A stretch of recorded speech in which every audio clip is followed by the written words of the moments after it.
Hello everyone, welcome to learn be extra. I am Shivani Chauhan. इस video में हम लोग देखेंगे क्लास 7th साइंस की बुक का chapter 5 acid bases and salts. तो हम लोग जो हमारी डेली लाइफ होती है इसमें हम लोगों को काफ़ी सारी चीज़ें जैसे कि लेमन नींबू, टर्मरिक यानी कि हल्दी, फिर कॉमन सॉल्ट हो गया, शुगर हो गया, विनेगर हो गया, ये काफ़ी सारे सब्सटेंस हम लोग डेली के डेली अपनी लाइफ में यूज़ करते हैं और सबका जो टेस्ट होता है वो काफ़ी ज़्यादा अलग होता है ना। तो लेमन जूस कैसा होता है, खट्टा सा होता है। ऑरेंज जूस भी हल्का सा खट्टा, विनेगर भी हल्की खट्टी होती है, कर्ड खट्टी मीठी होती है, इमली टेमरिड यहाँ पे टर्मरिक था, टेमरिड था, अच्छा सॉरी, देखिए टर्मरिक जो है ना, टर्मरिक होती है हल्दी और टेमरिंड जो है ये इमली होती है। ठीक है, मैंने इसको टर्मरिक पढ़ रहा था पहले। तो इनका टेस्ट अलग अलग होता है। कुकुम्बर का कैसा होता है ना, हल्का मीठा मीठा सा होता है। तो हम लोग को पता लगता है कि कुछ चीज़ें तो सोर होती हैं, कुछ चीज़ें खट्टी होती हैं और कुछ चीज़ें बिटर होती हैं, कुछ चीज़ें कड़वी होती हैं, कुछ चीज़ें सॉल्टी होती हैं नमकीन, और कुछ चीज़ें स्वीट होती हैं। तो हम एसिड्स और बेसिस का कैसे पता लगाते हैं? तो देखिए, कर्ड दही हो गई, lemon juice, orange juice, vinegar होता है सिरका, इन सब का टेस्ट कैसा होता है? सोर। सोर का मतलब होता है ये खट्टे होते हैं, है ना। सोर का मतलब है ये सारे के सारी चीज़ें खट्टी होती हैं। तो दीज सब्सटेंसेस टेस्ट सोर बिकॉज दे कंटेन एसिड्स। तो ये सारी की सारी चीज़ें जो हैं, जो लेमन जूस हो गया, ऑरेंज जूस हो गया, कर्ड हो गया, ये सारी की सारी चीज़ें खट्टी होती हैं क्योंकि इनमें एसिड होता है। तो केमिकल नेचर जो है ना इन सारे के सारे सब्सटेंसेस का, वो क्या है? एसिडिक है इनके केमिकल नेचर। और वर्ड जो है ना ये एसिड, ये एक्कर वर्ड से आया हुआ है जिसका मतलब होता है खट्टा। और ये जो हो गए हमारे विनेगर हो गए, ये लेमन जूस हो गया, ऑरेंज जूस हो गया, ये सारे के सारे क्या हैं? ये सारे के सारे हमारे नेचुरल एसिड्स है। क्यों? क्योंकि हमें नेचर में मिलते हैं। लेमन क्या है? फल है, नेचर से मिलता है हमें। और ऑरेंज भी है ना, कर्ड हम लोग दूध से बनाते हैं। बेकिंग सोडा, अब देखिए बेकिंग सोडा क्या है? बेकिंग सोडा अगर आप लोग टेस्ट करेंगे तो आपको कड़वा लगेगा क्योंकि इट ऑल्सो टेस्ट सो क्या कड़वा होता है, खट्टा। देखिए सोर का मतलब होता है खट्टा, ये आप याद रख लीजिए, सोर का मतलब खट्टा होता है। और बिटर का मतलब होता है कड़वा। केरले को बिटरगार्ड बोलते हैं ना, वो कड़वा होता है। बिटर का मतलब होता है कड़वा।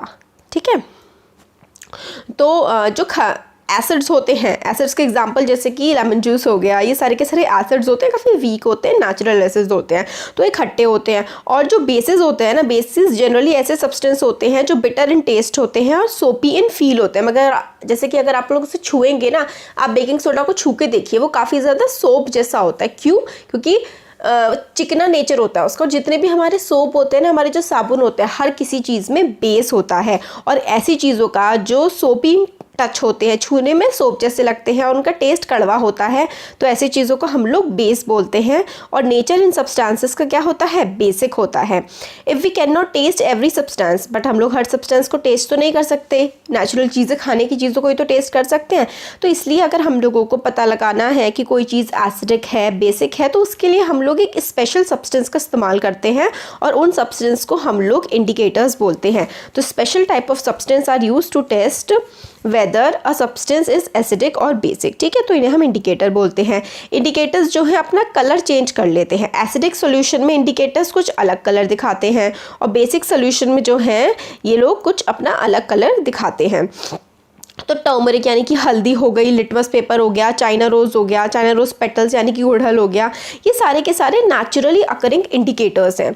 तो नेचुरली अकर ये करते हैं, मतलब इसका हो गया ये हमें नेचर में ही मिलते हैं, टर्मरिक और लिटमस पेपर। अब टर्मरिक कैसे हुआ? जो हल्दी होती है ना, आपने देखा होगा जैसे कि आपकी वाइट कलर की शर्ट पे अगर हल्दी पड़ जाती है तो वो पीली हो जाती है, और आप उस पर ज़रा डिटर्जेंट लगाइए और उसमें हल्का सा पानी डालिए तो वो आपको लाल दिखेगी, रेड कलर की दिखेगी। तो ये होता है इंडिकेटर। तो हमारे अभी हम आगे चैप्टर में पढ़ेंगे कि किस तरीके से इंडिकेटर्स काम करते हैं।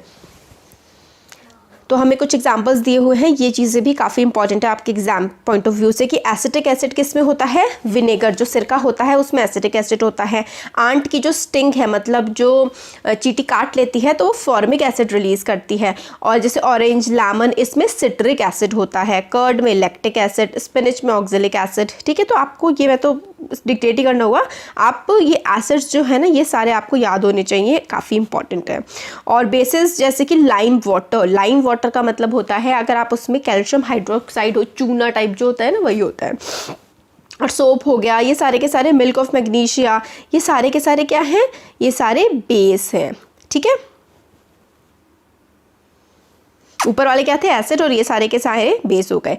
अब हम लोगों को नेचुरल इंडिकेटर्स, हमारे आसपास नेचुरल इंडिकेटर्स क्या क्या हैं, तो एक होता है लिटमस। लिटमस एक नेचुरल डाई होता है, कॉमनली यूज। हम लोग जो ज़्यादातर हर चीज़ को टेस्ट नहीं कर सकते हैं तो हम लोग एक लिटमस पेपर का इस्तेमाल करते हैं ये पता लगाने के लिए कि कोई चीज़ एसिड है या बेसिस है। ये लाइकन्स होते हैं, उससे एक्सट्रैक्ट किया जाता है, लाइकन्स से ये निकाला जाता है। It has a mauve colour, मतलब पर्पल जैसा कलर होता है। जब अगर उसमें आप पानी डालेंगे ना तो पर्पल कलर आपको दिखेगा, और जब आप इस पर एसिड डाल देंगे तो ये पर्पल से किस में हो जाएगा, पर्पल से एसिड में। अगर आप एसिड डालेंगे लिटमस में तो ये रेड हो जाएगा, और अगर आप उसमें बेस डालेंगे तो इट टर्न्स ब्लू। मतलब पर्पल था, पहले पर्पल था, आपने बेस डाला तो ये बिल्कुल ब्लू कलर का हो गया। It is available in the form of solution, मतलब सोल्यूशन की पानी जैसे फॉर्म में भी होता है, और स्ट्रिप्स की। आपको आई गेस स्कूल में जब आप लोग जाएंगे तो टीचर्स एक लिटमस पेपर का एक्सपेरिमेंट कराते हैं। सिंपल सी पतली सी स्ट्रिप होती है, ब्लू से कलर की होती है, पर्पल कलर की होती है एक्चुअली। उसमें आपको नींबू का पानी निचड़वाएंगे तो वो रेड हो जाएगा, और फिर उसके बाद अगर आप साबुन लगा देंगे उस पर तो वो क्या हो जाएगा, वो ब्लू कलर का हो जाएगा। लिटमस पेपर काफ़ी ज़्यादा मतलब इजीली अवेलेबल होता है। Available as red and blue litmus paper. Red and blue litmus paper जो है इसके फॉर्म में ये अवेलेबल होता है। तो ये लिटमस का ये रहा, इससे हम लोग एक्सट्रैक्ट करते हैं। ये जो लाइकन्स है ना, लाइकन से हम लोग लिटमस एक्सट्रैक्ट किया जाता है, लेते हैं, और इस तरीके से पेपर दिखता है। ये रेड लिटमस पेपर है, ये ब्लू लिटमस पेपर है। रेड लिटमस पेपर जो है ना, ये बेस टेस्ट करने के लिए यूज़ किया जाता है, क्योंकि जब हम इस पर कोई भी बेस डालते हैं तो ये अपना कलर चेंज कर देता है ना। और ब्लू किसके लिए, हम लोगों को ब्लू जो है वो हम एसिड टेस्ट करने के लिए यूज़ करते हैं, एसिड का टेस्ट करने के लिए। तो मतलब उल्टा हो जाता है, अगर रेड कलर का है तो हम बेस का टेस्ट करेंगे, और ब्लू कलर का है तो हम एसिड का टेस्ट उस पर करेंगे। देखिए यही इसमें एक्टिविटी में बताया गया है जो मैंने अभी आपको बताया था। तो कुछ अलग तरीके के सॉल्यूशंस भी होते हैं। The solutions which do not change the colour either red और blue litmus are known as neutral solutions. तो ऐसे सॉल्यूशंस मतलब कुछ ऐसी चीज़ें भी होती हैं जो न्यूट्रल होती हैं, जैसे कि पानी हो गया। आप लिटमस पेपर में पानी डालेंगे तो वो अपना कलर नहीं बदलेगा। तो पानी जो है ना, वो ना ही एसिडिक होता है, और ना ही जब उसका pH 7 है तो ना ही वो एसिडिक है और ना ही वो बेसिक है। तो वो जो लिटमस पेपर है उसका कलर को वो चेंज नहीं करेगा। अब turmeric as a natural indicator. Turmeric क्या होती है, हल्दी। तो बिल्कुल वही है, एक्टिविटी में भी बताया गया है कि आपके वाइट कलर के कपड़े पे अगर कोई दाग लग जाए हल्दी का, फिर अगर आप उसे डिटर्जेंट डालेंगे या सोप डालेंगे तो वो रेडिश कलर का हो जाता है। अब आपको बताया गया है कि आप लोग लाइम वाटर या चूना कैसे बना सकते हैं। तो आपको थोड़ा सा पानी लेना है, टम्बलर मतलब एक मग्गे में, और उसमें आपको चूना डाल देना है, उस सोल्यूशन को घुमाना है, और फिर उसके बाद थोड़ा सा लाइम वाटर उसमें से आप निकाल सकते हैं। इस तरीके से आप लाइम वाटर सोल्यूशन बना सकते हैं और उसमें टेस्ट कर सकते हैं। और एक ग्रीटिंग कार्ड के बारे में बता रखा है कि आप एक पहले पेपर पे हल्दी लगा दीजिए, उसे सुखा दीजिए, और उसके बाद आप सोप के सोल्यूशन से उस पर कोई भी डिज़ाइन बना दीजिए, वो काफ़ी ज़्यादा सुंदर लगेगा। तो अब दूसरा एक और नेचुरल इंडिकेटर है China rose as indicator. China rose या फिर आप उसे गुड़हल का जो फूल होता है उसको आप लोग तोड़ लीजिए और उसको मतलब थोड़ा सा मसल लीजिए और उसको पानी मिला दीजिए, और इंडिकेटर, ये आपका इंडिकेटर बन गया। तो पानी आप मिला देंगे उसको थोड़ा सा मसल करके, तो वो पिंकिश, इस देखिए लाइट पिंक कलर का रहता है, ठीक है, लाइट पिंक कलर का। आप जब इसमें एसिड डालेंगे तो ये मैजेंटा कलर बन जाता है ना, एसिड डालेंगे तो, और अगर आप बेस डालेंगे तो ये ग्रीन कलर का बन जाता है। तो हमें पता लग जाता है कि कौन सी चीज़ एसिडिक है और कौन सी चीज़ बेसिक है। तो ये हम लोगों को इससे पता लग जाता है। तो वही है कि आप उसमें वार्म वाटर डालिए, मिक्सचर को थोड़ी देर के लिए ऐसे ही छोड़ दीजिए, फिर आप देखेंगे कि जो चाइना रोज़ है वो एसिडिक सोल्यूशन को मैजेंटा कलर में, डार्क पिंक कलर में चेंज कर देता है, और बेसिक सोल्यूशन को ग्रीन कलर में चेंज कर देता है। फिर वही है, फिर मतलब आपकी एक्टिविटी है इसमें हाइड्रोक्लोरिक एसिड। हाइड्रोक्लोरिक एसिड जो है वो क्या होता है, एसिड होता है, और फिर उसके बाद सल्फ्यूरिक एसिड हो गया, नाइट्रिक एसिड, एसिटिक एसिड, ये सारे के सारे एसिड्स होते हैं। इनका इफेक्ट क्या होगा लिटमस पेपर पे, लिटमस पेपर को क्या कर देंगे, इफेक्ट ऑन टर्मरिक पेपर और इफेक्ट ऑन चाइना रोज। तो ये सारी की सारी एक्टिविटी आपको स्कूल में कराई जा सकती है मे बी। लिटमस पेपर, क्योंकि ये एसिडिक है तो ये ब्लू लिटमस पेपर को रेड कर देगा, ये ब्लू लिटमस पेपर को रेड कर देगा। टर्मरिक के पेपर को एसिड क्या कर देगा, क्योंकि टर्मरिक तो खुद ही क्या होता है, एसिड होता है, तो हाइड्रोक्लोरिक एसिड टर्मरिक को कोई चेंज नहीं करेगा, क्योंकि एसिड एसिड पे चेंज नहीं डालता। चाइना रोज में क्या कर देगा, मजंटा कर देगा। आई थिंक आपको ये समझ नहीं आया होगा कि टर्मरिक के पेपर को उसने क्या किया, सेम कलर का जैसे येलो था तो येलो का येलो ही क्यों रहने दिया, क्योंकि टर्मरिक खुद ही एक एसिड है, ठीक है। और अगर आप एसिड के ऊपर एसिड डालेंगे तो वो कलर चेंज नहीं करेगा, ठीक है। हाँ, तो इसमें एसिड रेन के बारे में हमें बताया गया है। एसिड रेन एक काफ़ी ख़राब सा फिनोमेना है। इसमें क्या होता है, हमारे पानी में एसिड्स मिल जाते हैं। कौन कौन से एसिड हमारे पानी में मिल जाते हैं, अगर हम लोग रेन में बहुत ज़्यादा एसिड होते हैं, हमारी जो बारिश होती है उसमें काफ़ी सारे एसिड अगर मिल जाते हैं तो हम उसको एसिड रेन बोलते हैं। और ये एसिड्स कहाँ से आते हैं, ये एसिड्स हमारी फैक्ट्रीज से निकलते हैं, हमारे व्हीकल्स से निकलते हैं, जैसे कि carbon dioxide, sulphur dioxide, nitrogen dioxide. ये एयर पोल्यूटेंट्स होते हैं। एयर पोल्यूटेंट्स का मतलब है एयर को गंदा कर देते हैं। और जब ये बारिश की बूंदों के साथ मिलते हैं तो कार्बोनिक एसिड, सल्फ्यूरिक एसिड और नाइट्रिक एसिड बनाते हैं। और जो एसिड रेन है ना, वो बिल्डिंग्स को, हमारे हिस्टोरिकल मॉन्यूमेंट्स होते हैं, जैसे कि ताजमहल हो गया, जो बहुत ही पुराने समय से बने हुए हैं और हमारी धरोहर है, काफ़ी घूमने की जगह, फोर्ट्स वगैरह। और प्लांट्स और एनिमल्स को भी एसिड रेन नुकसान पहुंचाती है। ये बहुत इंपॉर्टेंट टॉपिक है, आपके एग्जाम में फॉर श्योर आना ही है कि what is acid rain and what are its effect. Acid rain क्या होती है, एसिड रेन होती है अगर हमारी बारिश में carbon dioxide, sulphur dioxide, nitrogen dioxide मिलती है और वो क्या बन जाती है, rain droplets carbonic acid, sulphuric acid और नाइट्रिक एसिड में कन्वर्ट हो जाती हैं, तो उसे एसिड रेन कहते हैं। एसिड रेन डैमेज कर सकता है, मतलब ख़राब कर सकता है हमारी बिल्डिंग्स को, मॉन्यूमेंट्स को, प्लांट्स और एनिमल्स की बॉडी को भी बहुत नुकसान ये पहुँचा सकता है। अब ये बताया गया है कि हम लोगों को ध्यान से जो एसिड्स और बेसेस होते हैं ना लेबोरेटरी में, उसको उठाना चाहिए, क्योंकि वरना अगर हम ध्यान नहीं देंगे तो वो हमारी बॉडी को काफ़ी ज़्यादा नुकसान पहुंचा सकता है। अब आता है न्यूट्रलाइजेशन। हम लोगों ने पढ़ा कि एसिड्स जो टर्न कर देते हैं ब्लू लिटमस को रेड में और बेसिस टर्न कर देते हैं रेड लिटमस को ब्लू में। तो एक एक्टिविटी कर रहे हैं किस इंडिकेटर से हेल्प से, फिनोप्थलीन। फिनोप्थलीन एक दूसरा इंडिकेटर है। तो क्या किया है ना कि टेस्ट ट्यूब में फिनोप्थलीन ले लिया, आपने टेस्ट ट्यूब में फिनोप्थलीन ले लिया। यहाँ से देखते हैं ये एक्टिविटी जो यहाँ पे हो रही है कि आपने एक उसमें फिनोप्थलीन ले लिया, फिर एक में आप डाल देंगे सोडियम हाइड्रोक्साइड, यानी कि सोडियम हाइड्रोक्साइड जो है वो एक बेस होता है, ठीक है। और फिर उसके बाद हाइड्रोक्लोरिक एसिड, तो आपको इसका तो पता ही लग गया कि ये एसिड होता है। फिनोप्थलीन जो है ना वो पिंक कलर का होता है, ठीक है। फिनोप्थलीन का कलर क्या होता है, पिंक, ठीक है। और जब आपने इस टेस्ट ट्यूब में ना देखिए फिनोप्थलीन लिया है, हाँ ये देखिए ये क्या है, ये है फिनोप्थलीन। अगर आप फिनोप्थलीन में एसिड डालेंगे तो आपका फिनोप्थलीन है, continue adding sodium hydroxide solution drop by top while stirring till the pink colour just appear. तो अगर आप लोग इसमें डालते रहेंगे, सोडियम हाइड्रोक्साइड आप डालते रहेंगे तो पिंक कलर जो है ना उसका फिनोप्थलीन का वो मतलब पानी जैसा हो जाएगा। फिर उसके बाद add 1 more drop of dilute HCl। फिर आपका पानी जैसा हो गया, आपने HCl डाल दिया तो आपने देखा कि वो फिर से the solution again becomes colourless. तो देखिए ये वाली एक्टिविटी इंपॉर्टेंट है, तो चलिए इसको स्टार्टिंग से ही हम पढ़ते हैं।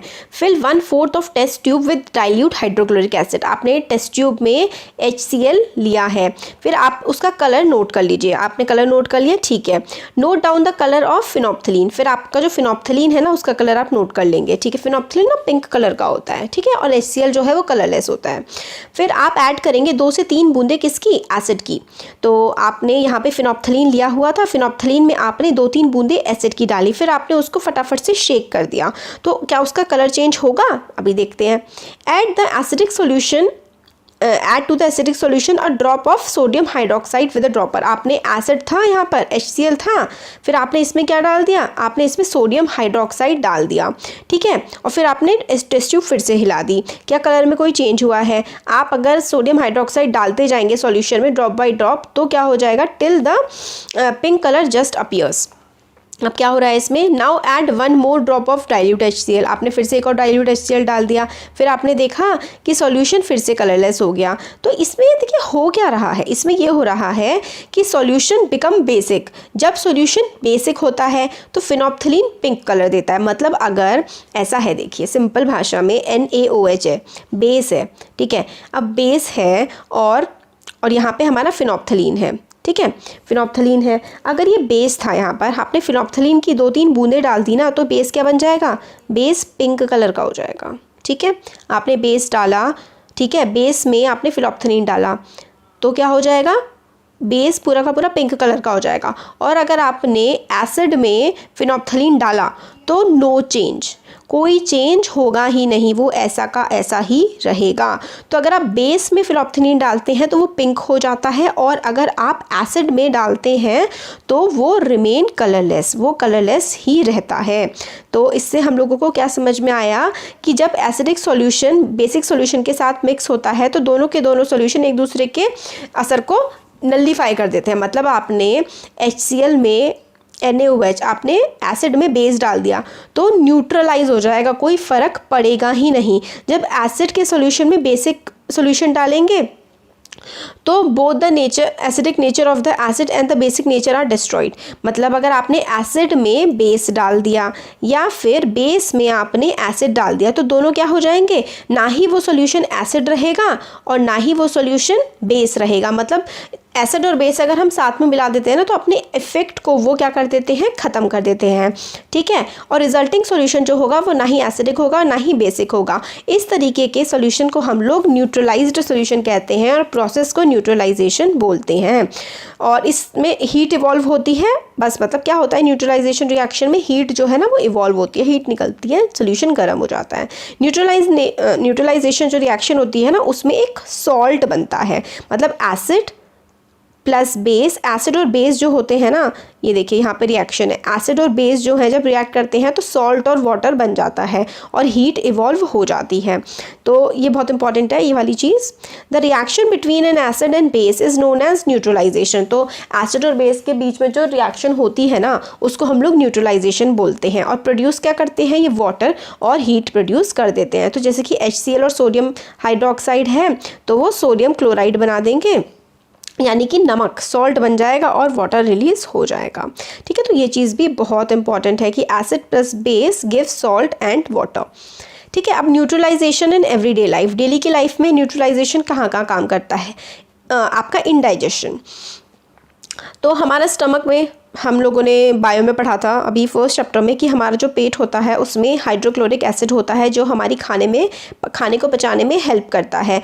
बट अगर बहुत ज़्यादा एसिड हो जाए तो हम लोगों को इंडाइजेशन हो जाता है, हमारा खाना पचता नहीं है। तो जब बहुत ज़्यादा एसिड हो जाता है ना तो हम लोगों को एंटासिड लेने चाहिए, एसिड का तोड़ लेना चाहिए। जैसे कि milk of magnesia, milk of magnesia में मैग्नीशियम हाइड्रोक्साइड होता है, वो एसिड को हमारी बॉडी में कम कर देता है। तो मैग्नीशियम ऑक्साइड MgO होता है हमारी बॉडी में और वो हमारी बॉडी से एसिड जो है ना, एसिड को वो कम कर देता है। इंडाइजेशन में हमारी बॉडी में एसिड ज़्यादा बनने लगता है तो हम मिल्क ऑफ मैग्नीशिया पी लेते हैं। ये चीज़ बहुत इंपॉर्टेंट है, याद रखिएगा। मिल्क ऑफ मैग्नीशिया ले लेते हैं जब हम लोगों को एसिडिटी बनती है, या फिर हम कोई एंटासिड ले लेते हैं। आंट बाइट, जैसे चींटी काट ले तो चींटी की जो काटती है तो वो फॉर्मिक एसिड रिलीज़ करती है। और अगर चींटी ने आपको काट लिया है तो आप अगर उस पर कोई बेस लगा दें या फिर आप साबुन से भी हाथ धो लें तो आपको जलन कम होती है। तो neutralised bye rubbing moist baking soda, आपके घर में बेकिंग सोडा होगा तो उसको आप रब कर लीजिए। और कैलामाइन सॉल्यूशंस वगैरह होते हैं जिसमें जिंक वगैरह हो, मतलब आप बेकिंग सोडा लगा सकते हैं, उससे आंट की बाइट का जो असर है वो न्यूट्रलाइज हो जाता है। सॉइल ट्रीटमेंट में क्या होता है, कई बार हमारी जो सॉइल है उसमें इतने ज़्यादा केमिकल फर्टिलाइजर्स डाल देते हैं कि सॉइल एसिडिक हो जाती है और प्लांट उसमें ग्रो नहीं कर पाते। तो बहुत ज़्यादा अगर एसिडिक हो गई है सॉइल तो आप उसमें बेसिस डाल दीजिए, जैसे कि चूना डाला जाता है या फिर क्विक लाइम, जैसे कैल्शियम ऑक्साइड डाला जाता है, कैल्शियम हाइड्रोक्साइड डाला जाता है। और सॉइल अगर बेसिक है तो आपको क्या डालना होता है, ऑर्गेनिक मैटर कंपोस्ट जैसा उसमें मिला दिया जाता है। ऑर्गेनिक मैटर जो है वो एसिड रिलीज़ कर देता है और न्यूट्रलाइज कर देता है। मतलब अगर ज़्यादा एसिड हो गया है तो आप बेस डाल दो, ज़्यादा बेस हो गया है तो एसिड डाल दो। ये एग्जाम्पल है, आप याद रख लीजिए न्यूट्रलाइजेशन के, indigestion, soil treatment, ant bite, ठीक है। और फैक्ट्री वेस्ट, फैक्ट्री वेस्ट जो होते हैं ना, काफ़ी सारी जो फैक्ट्रीज होती हैं वो काफ़ी सारा वेस्ट प्रोड्यूस करती हैं। The waste of many factories contain acid, factories के काफ़ी सारे वेस्ट में एसिड होता है। अगर उनको हम बॉडी पानी में ऐसे ही बहाने के लिए छोड़ देंगे तो काफ़ी सारे एसिड्स जो है ना वो फ़िश को मार देंगे। तो फैक्ट्री वेस्ट को हम न्यूट्रलाइज करते हैं, उसमें एसिड होता है तो उसमें हम बेसिस मिला देते हैं और वो न्यूट्रलाइज हो जाता है। तो ये चैप्टर हमारा कंप्लीट हो गया है। कैसा लगा आपको वीडियो ज़रूर बताइएगा। अच्छा लगा तो लाइक करिए, चैनल को सब्सक्राइब करिए, अपने फ्रेंड्स के साथ शेयर करिए। Thank you.